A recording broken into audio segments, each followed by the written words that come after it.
So what about good policies and practices along with technology?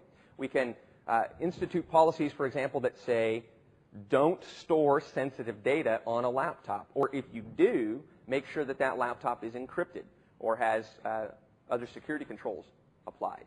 Well, those are good, and you have to start there. Policies are made to be broken. Now, nobody here has ever broken a policy. I know that. But other people break policies, and in fact, lots of other people break policies. And usually it's because the policy is perceived to be out of touch, or it's a cumbersome policy. It's something that interferes with my ability to work. And for those of you who manage a lot of employees, you know that employees are notorious for this.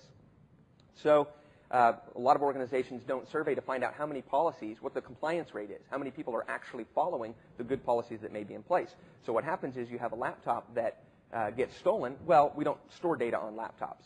Then the employee, if the thumb is really put down, says, well,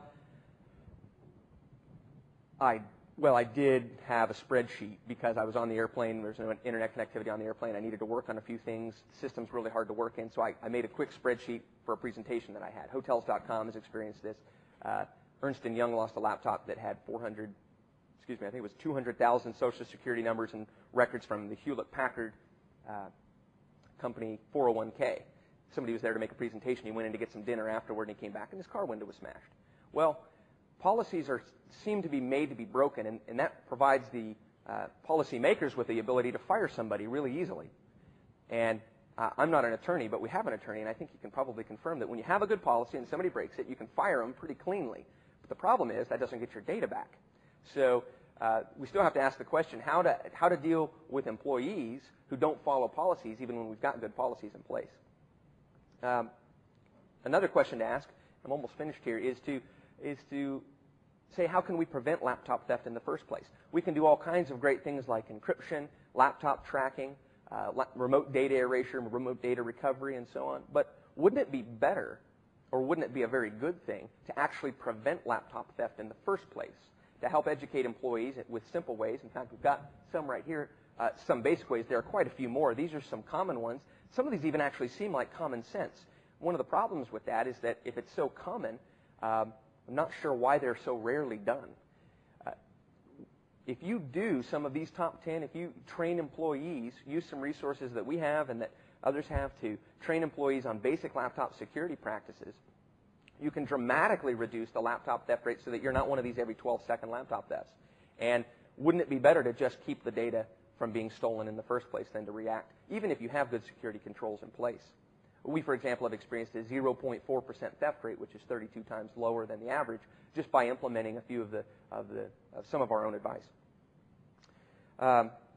Finally, I guess the notion of security, laptop security itself, really comes down to layering. And I don't know how many of you are actually IT security professionals. Some of you probably dabble in that. Some of you might do a little bit more on the security side.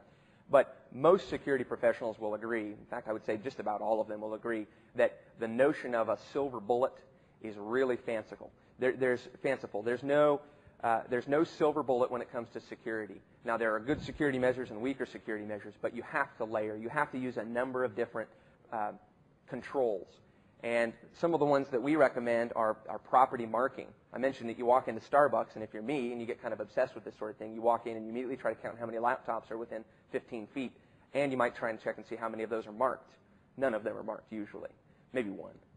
And so a thief who wants to steal unmarked property, because that's what thieves love, is unmarked property, they will steal the unmarked property all day long because nobody marks their property. You mark your property the same way ADT does when you get a home alarm. Stick a sign in your front yard, not to advertise to your neighbors, although that's a fringe benefit. It's to let a thief who's casing your neighborhood know that this is not as easy a target as the neighbor's is. And most thieves don't have a particular reason to hit you. They just want an easy target, and there are plenty of those available. Certainly, you can covertly track stolen computers.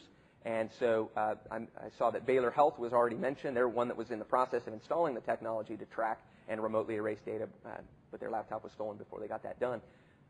This technology can greatly aid in the recovery of laptops, but of course the data is what matters, so you need functionality that allows you to remotely erase that data.